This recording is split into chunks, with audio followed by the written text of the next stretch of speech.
The city of Zerid Prime glimmered under the pale light of three suns, its towers reaching like silver spears into the sky. Ships of every size and shape moved through the air, leaving trails of glowing energy as they came and went from the great palace at the heart of the capital. The palace itself was a massive structure, taller than any building Elias Kane had ever seen, and crafted from a strange, reflective metal that seemed almost alive, pulsing with faint light. He had seen alien cities before, but nothing like this. Elias stood at the bottom of the palace steps, his boots echoing against the polished metal. He adjusted the strap of the satchel across his chest, feeling the weight of the devices inside. They were simple, human-made, yet powerful, enough to prove to these aliens that humanity was not to be underestimated. The guards at the gates eyed him suspiciously, their multi-limbed forms bending in ways that humans found impossible. Their eyes glowed faintly, changing colors with their moods.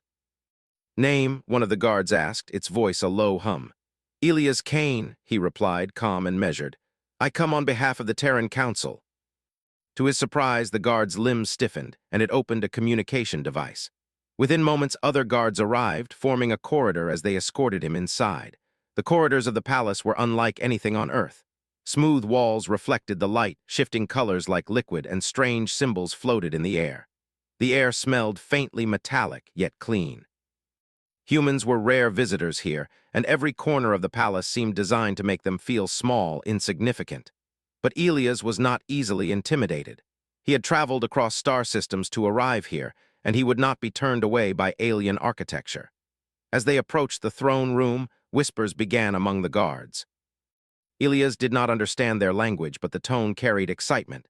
Something about him had already started to ripple through the palace. When the massive doors opened, the room inside was grander than he could have imagined. Hundreds of beings filled the space, many with forms that seemed to defy physics.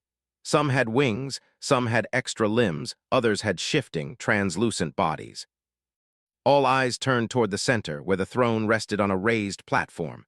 And then she saw him. Queen Varys, the ruler of the Zerid Empire, rose from her throne. Her form was elegant and alien, with skin that shimmered like liquid silver and eyes that glowed deep blue.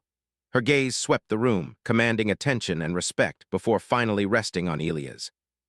For a moment, the room seemed to hold its breath. "He has arrived," she shouted, her voice ringing clear and powerful, bouncing off the walls. The words echoed like a cannon through the chamber.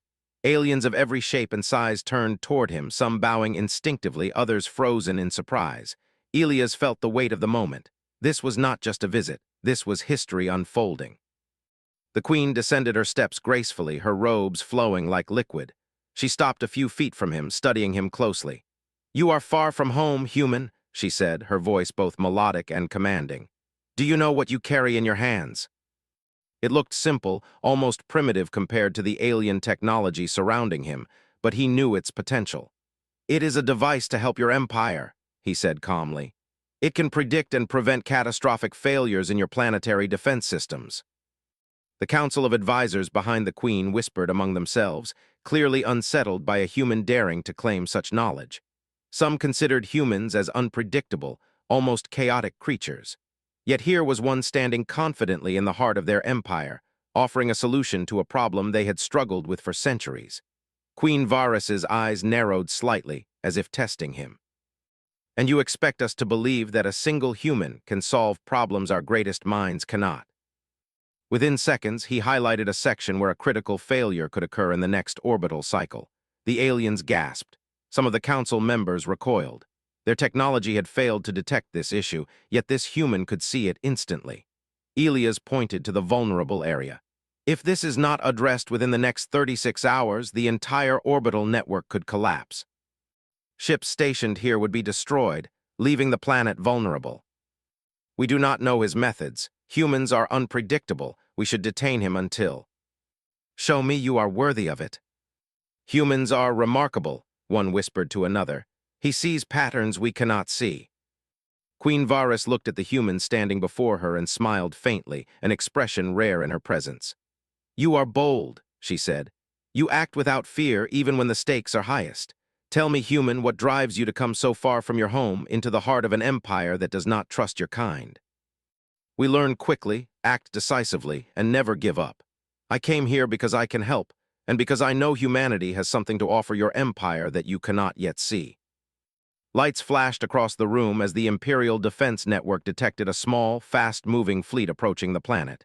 "Intruders," one of the officers said nervously. Elias examined the display. "They are scouts," he said. "They will test your defenses soon. If we act quickly, we can stop them before they reach the city." "Show me what your kind can do." The Queen watched him closely as he moved to organize the response, her earlier exclamation echoing in her mind. "He has arrived, and with him, perhaps a new era for our empire." The alien fleet, confident and powerful, prepared to strike, unaware that a single human, might just change the course of their empire forever. Elias adjusted his satchel one last time, feeling the familiar weight of human ingenuity at his side. The battle ahead would be dangerous, the odds stacked against them, yet he felt no fear. Humans had faced impossible odds before, and they had always found a way. Tonight, the Zerid Empire would see what humanity could do, and they would never be the same. The warning lights flashed red across the throne room, reflecting in the Queen's deep blue eyes. The approaching fleet was small, but swift and armed with weaponry that could pierce even the outermost planetary shields. The Council whispered anxiously among themselves, their shapes twisting nervously. Many had never seen a human in action before, and the uncertainty in their minds was almost tangible. Elias Kane stood in the middle of the control chamber, studying the holographic projection of the incoming ships. They were fast, maneuverable, and meant to test the planet's defenses. But Elias' mind raced faster. He did not just see the threat. He saw the patterns, the weaknesses, the moments where the aliens would hesitate because of their rigid strategies. Humanity thrived on improvisation, and he intended to show them that. He turned to the Queen. "Your Majesty, the fleet will approach from the eastern quadrant. Their approach vector is predictable because their calculations are too rigid. If we can manipulate their expectations, we can trap them before they reach the city. What can you offer that we have not considered?" While the aliens relied on pre-programmed routines and rigid deployment schedules, Elias introduced unpredictability. He shifted energy flows, creating phantom signals in space to confuse the scouts' sensors. He rerouted defensive drones to positions they would not expect and even used low-orbit satellites as decoys, baiting the enemy into predictable traps. Some of the council members frowned, muttering under their breaths. "This is reckless," one hissed. "He is a human, he cannot be trusted with our defenses." The scouts arrived just as Elias predicted. Their ships flashed like silver arrows against the darkness of space, approaching the eastern quadrant at high speed. The alien commanders hesitated, expecting the humans to follow standard defensive procedures, but Elias had already set his trap. The decoy satellites emitted false energy signatures, leading the enemy ships into a narrow corridor where the planetary drones lay hidden. The first wave of scouts collided with the ambush. Explosions lit up the projection in vivid detail. The council gasped. They had never seen tactics like this. To them, battle had always been about overwhelming force, precise calculations, and strict formations. But Elias had introduced human creativity, a mind willing to bend the rules to survive. The second wave of scouts adjusted their path, but Elias had anticipated that too. He redirected the drones in real time, adjusting their positions to continue the trap. Within moments, several enemy ships were disabled or destroyed, forced to retreat before they could reach the city. One of the council members, a being with long, coiling limbs and eyes that changed color with emotion, spoke up in disbelief. "How? Our systems would have failed without him. The humans' methods are impossible." "Just different. Humans do not see the world in fixed lines. We see possibilities. We adapt, we improvise, and we act when others hesitate." "But your task is not complete. There is more to this threat than mere scouts." "That is dangerous. We cannot risk open conflict with unknown forces. You will have authority over the fleets assigned to protect this quadrant." Elias wasted no time. He called together the fleet commanders, a mix of alien and human volunteers who had come to respect his calm confidence. "Listen carefully," he said, pointing to the holographic projection. "The scouts were testing our response. That tells us something important. Our enemy values information. They are cautious but confident in their technology. We can use that against them." The alien commanders exchanged uneasy glances. One of them, a large, muscular being covered in metallic plating, asked, "You wish to divide our fleet against an unknown force?" That is madness. Trust me and follow my lead. Fleets split into small, agile units, weaving between asteroids and planetary rings, hiding their true numbers. Drones and decoy satellites moved independently, creating phantom fleets that confused the enemy sensors. Elias' mind worked faster than any machine in the room. He predicted enemy maneuvers before the commanders could react, issuing commands with precision and timing that seemed almost impossible. Each human decision countered alien assumptions, each move exploiting the weaknesses the enemy could not yet see. The Queen could not hide her astonishment. "He is remarkable," she whispered to herself. "I have never seen anyone think so clearly under pressure." Finally, after what felt like hours, the enemy retreated. The scouts had been dealt with, their larger fleet delayed. The council breathed a collective sigh of relief. Many could not hide their amazement. The human had done what they thought impossible. He had turned near-certain danger into a manageable situation. One of the generals stepped forward, a tone of grudging respect in his voice. "Human, your strategy, it has saved this quadrant. I admit I doubted you, but you were correct. We would have failed without your insight. You are bold, human, and I see now that you are not just capable but exceptional. But your work is far from over. Whoever sent these scouts will strike again. We must prepare, and I will rely on you to guide us. We can face challenges that seem impossible and find a way forward. We will see how far your courage and ingenuity can take us." Elias looked at the projection of the enemy fleet, then at the Queen, and felt the familiar stir of determination. This was just the beginning. Humans had survived against impossible odds for thousands of years, and now, among the stars, they would continue to do so. The Queen's earlier words echoed in his mind. He has arrived. And humanity had arrived with him. The warning sirens had barely stopped when a new alert flashed across the control panel. The scouts were not acting alone. Far beyond the outer orbit, sensors now detected a massive fleet moving at breakneck speed. Their numbers dwarfed the initial attackers. They were coming for Zerid Prime, and they were prepared. Elias Kane stepped back from the projection table and studied the display. His mind raced, calculating positions, velocities, and potential attack vectors. The fleet was larger than anything the Zerid Empire had faced in decades. Their approach was organized, disciplined, and deadly, yet Elias did not falter. Humanity had faced impossible odds before, and humans had always found a way. He turned to Queen Varus, who stood behind him, her hands folded and eyes intense. "Your Majesty," he said, "this is not just a simple attack. Whoever sent these forces knows your defenses. They are testing our response, gathering intelligence, and preparing for a full-scale strike. We must act before they arrive. Do you suggest we meet them in battle or hide behind our shields? We will give them unpredictability. You will command our forces against an enemy far larger than anything we have faced." He called together fleet commanders from every quadrant. Aliens of every form, many skeptical of human ingenuity, gathered in the war room. "Listen carefully," he said. "We are about to face a fleet that expects us to follow standard procedures. They will rely on our predictability. We will give them something else entirely. They are large but slow to adapt. Their strength is coordination, but they cannot anticipate unconventional tactics. Our advantage is speed, improvisation, and creativity.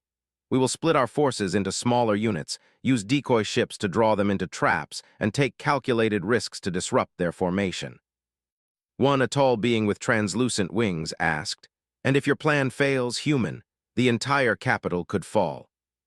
Small groups of ships darted through asteroid fields, using debris as cover.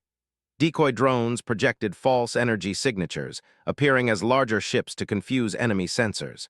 The main fleet waited behind the veil, ready to strike at the most vulnerable points.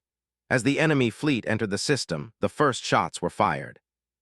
Their weapons were powerful, and the outer shields of the planet flared to meet the attacks.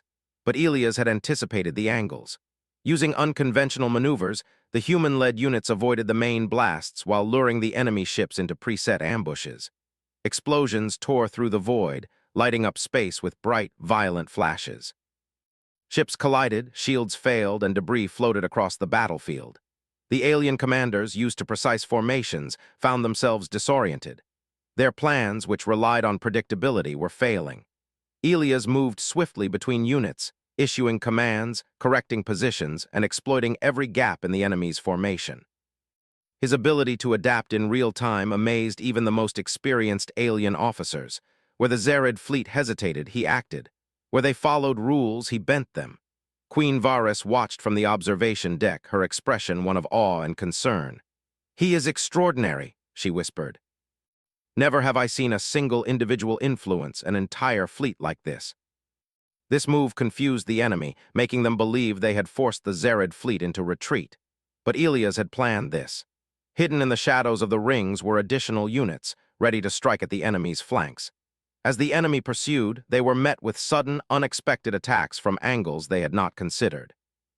Several ships were destroyed and the enemy formation broke apart in confusion. The Zerid council gasped.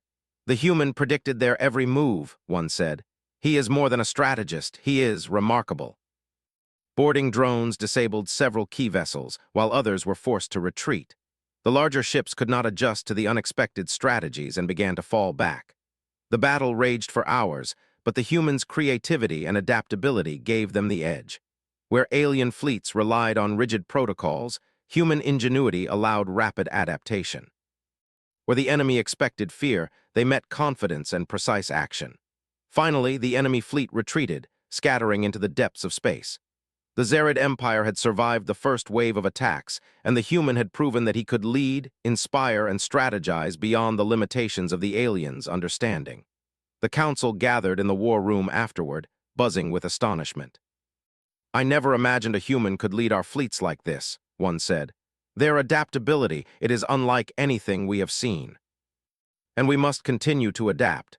The key is to remain unpredictable, to act decisively, and to trust in the strengths of those around us. Humans are not alone in this fight.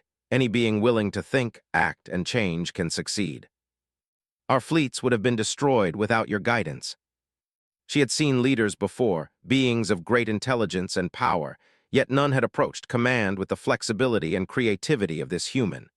"Perhaps humanity has more to offer the galaxy than we ever imagined," she murmured. Outside the palace, the city remained oblivious to the battle that had just unfolded above. Citizens moved through the streets, unaware that a single human had just changed the fate of their planet. Yet the effects were already felt. The Imperial fleets had survived, and the enemy had been delayed. Humanity's ingenuity had proven itself once more. Ilias looked at the stars, thinking ahead to the next challenges. The enemy would regroup, plan new attacks, and push harder. But he was ready.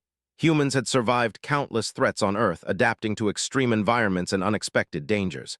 In space, the stakes were higher, but the principles were the same. Adaptation, courage, and creativity would carry them forward. The Queen's proclamation echoed in his mind again. "He has arrived." Yes, he thought, and humanity had arrived with him. The first victory had been claimed, but the war was just beginning. And in this galaxy of stars, humans would show that they were not merely participants, but forces capable of shaping history. Ilias turned to the Queen. "The enemy will return," he said. "We need to prepare not just to defend, but to strike when the time is right. If we remain predictable, we will lose. If we adapt, we can win. We have work to do and a galaxy to change." Yet for the first time, the aliens of the Empire had glimpsed what humans could do when given the chance. And they had only seen the beginning. The enemy would strike again, more powerful and determined. But humans would be ready. Humans would adapt, overcome, and rise. Humanity had arrived, and the galaxy would never be the same. The calm after the first battle lasted only a few hours. Sensors blinked incessantly, showing small groups of ships approaching from the edge of the system. The Zerid Empire's fleets were on high alert, but Ilias Kane knew this was only a prelude. The enemy would strike with full force soon, testing every defense the Empire could muster. He moved through the war room, his eyes scanning the holographic projections. Each blinking dot represented a ship, each line of movement a potential threat. He did not panic. Fear slowed thinking, and humans had learned long ago that clarity and adaptability were stronger than fear. "We must prepare for the main attack," he told the Queen and her council. "This is not a raid. It is a full-scale invasion. Their goal is the planet.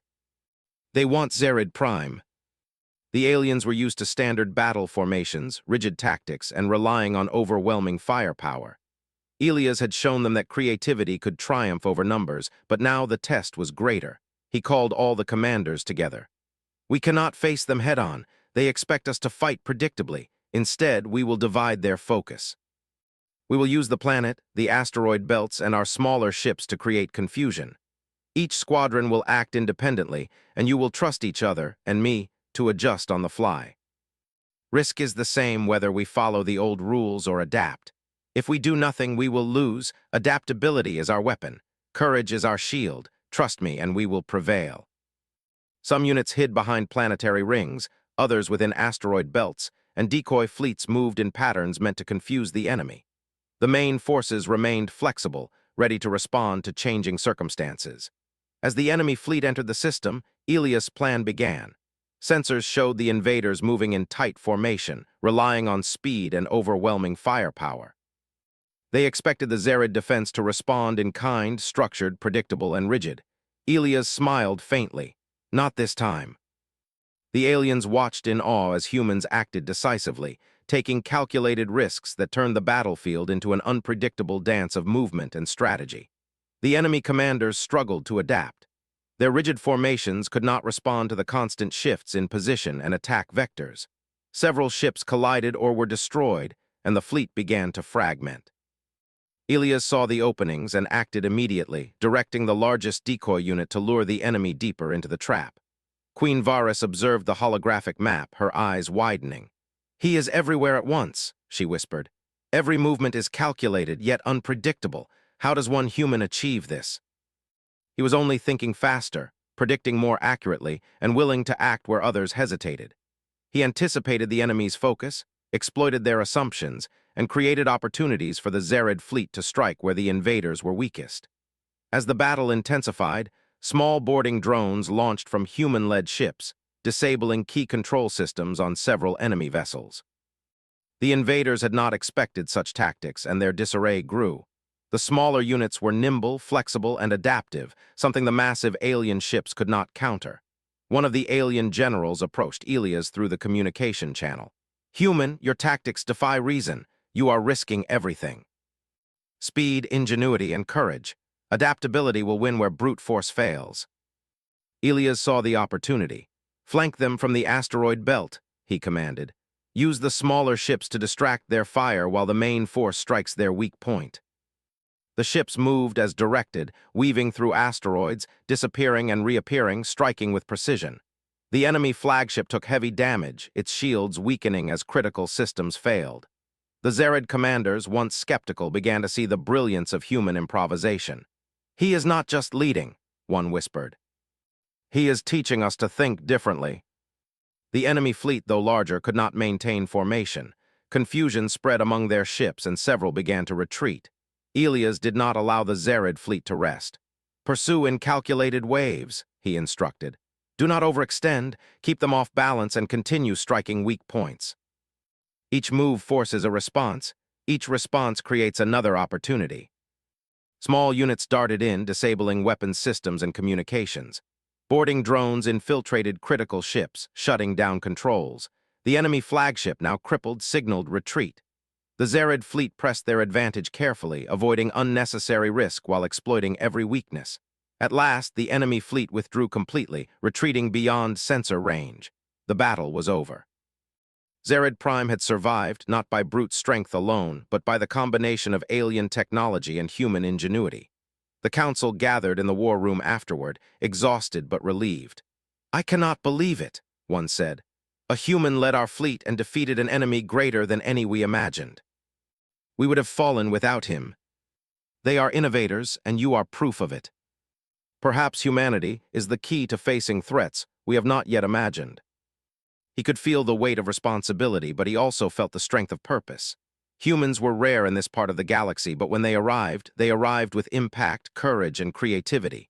The Queen's earlier words echoed in his mind. "He has arrived." Yes, he thought, and humanity had arrived with him. The enemy had been repelled, but this victory was only the beginning. The galaxy held greater challenges, larger enemies, and more tests of human ingenuity and courage. Elias straightened, determination in his eyes. "They will return," he said to himself, "and we will be ready. Humanity adapts, overcomes, and thrives. No matter the odds, we will survive, and we will prevail." Elias Kane knew it. The scouts and main attack had been only the first wave. Far beyond the system, the true threat loomed, A massive armada, stronger, more organized, and far more dangerous.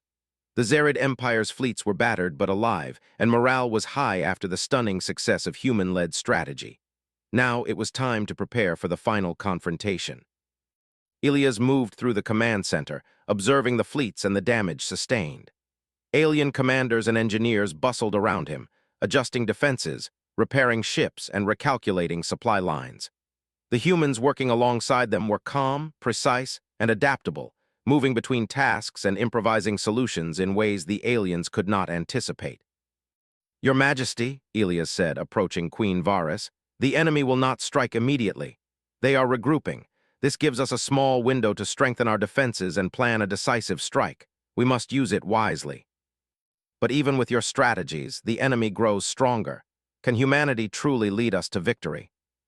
Ilias reorganized the fleets, creating agile human-led units that could move independently, strike fast, and respond to enemy actions without waiting for centralized commands. Decoy ships and holographic projections simulated additional forces, confusing the enemy sensors and making them uncertain of Zerid's strength. The Queen and Council observed silently, impressed as human ingenuity reshaped the entire defense strategy. "He is teaching us to think differently," one advisor whispered. "We rely too much on tradition. Humans act where we hesitate. Adapt, act decisively, and trust each other. This is not only a battle of strength, but a battle of mind, courage, and creativity."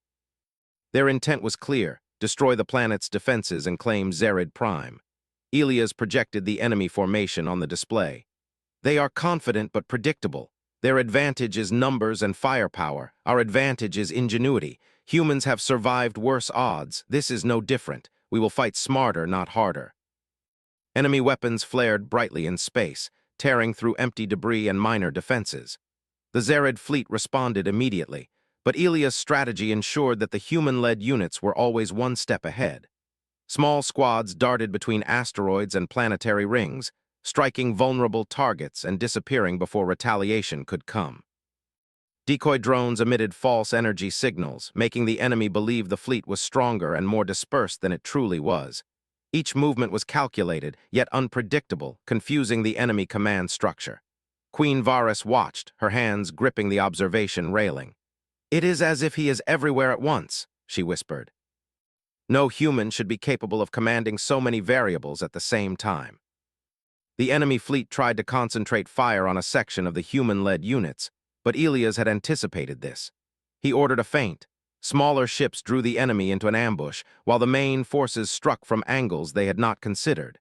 Several enemy capital ships were disabled or destroyed, their formations breaking under the pressure. The council was silent, observing the unexpected results. "Humans think differently," one whispered. "Where we see numbers, they see opportunities." Boarding drones were deployed to disable critical systems, and small units targeted command vessels. Every move created confusion. Every strike forced the enemy to react and make mistakes. Queen Varys stepped forward. "You have done what I feared impossible. This is more than courage or skill. This is vision. You see beyond the moment, human. You see the entire battle." Humans have always had to see possibilities where others saw only limitations. This is no different, and we are not alone. Every being willing to act, to adapt, can fight with us. He directed human-led units to flank from the asteroid belt, striking with precise, coordinated attacks. Boarding drones infiltrated critical systems, disabling weapons and engines. The flagship faltered and its squadrons became disorganized. "Now," Ilias shouted, "push forward. Exploit every weakness." Zerid Prime had survived, and the humans had proven their worth beyond imagination. The council gathered, stunned by the scale of the victory. "Never have I seen such strategy," one elder whispered. "He has turned desperation into triumph. You have proven that humans are not just capable, but exceptional. You have taught us to think differently, to act with courage, and to trust in ingenuity over fear. Humanity has earned its place among us. This victory is proof that, when humans are given the chance, we can change outcomes that seem impossible. Your kind will have a voice in our empire, and your ideas will help shape our future." Ilias walked to the observation deck, looking at the stars beyond. The battle was won, but he knew the galaxy held greater challenges. Still, humans had survived and adapted countless times on Earth. Here among the stars, they would do the same, Queen Varys joined him silently. "Your actions have changed the course of history," she said. "I once doubted humanity's place in this galaxy. No longer. You have shown us that unpredictability, courage, and creativity are strengths, not weaknesses. The galaxy will never underestimate your kind again." And learn they will. Humanity has arrived, and with you they have a champion. Humans became more than rare visitors. They became trusted allies, teachers, and examples of what creativity and resilience could achieve. Elias Kane stood at the palace once more, the weight of responsibility heavy but invigorating. The galaxy was vast, filled with dangers but also with possibilities. Humans had arrived, and their arrival had changed everything. They were no longer mere observers in the cosmos. They were innovators, leaders, and survivors capable of shaping the fate of civilizations. Queen Varys raised her hand in acknowledgement, her voice carrying through the palace halls. "He has arrived," she repeated, this time with reverence. "And humanity has arrived with him." And in that moment, amid the shining stars and the repaired fleets of Zerid Prime, Elias knew that the human story in the galaxy had only just begun. The universe was vast, but humanity had arrived, and nothing could stop it.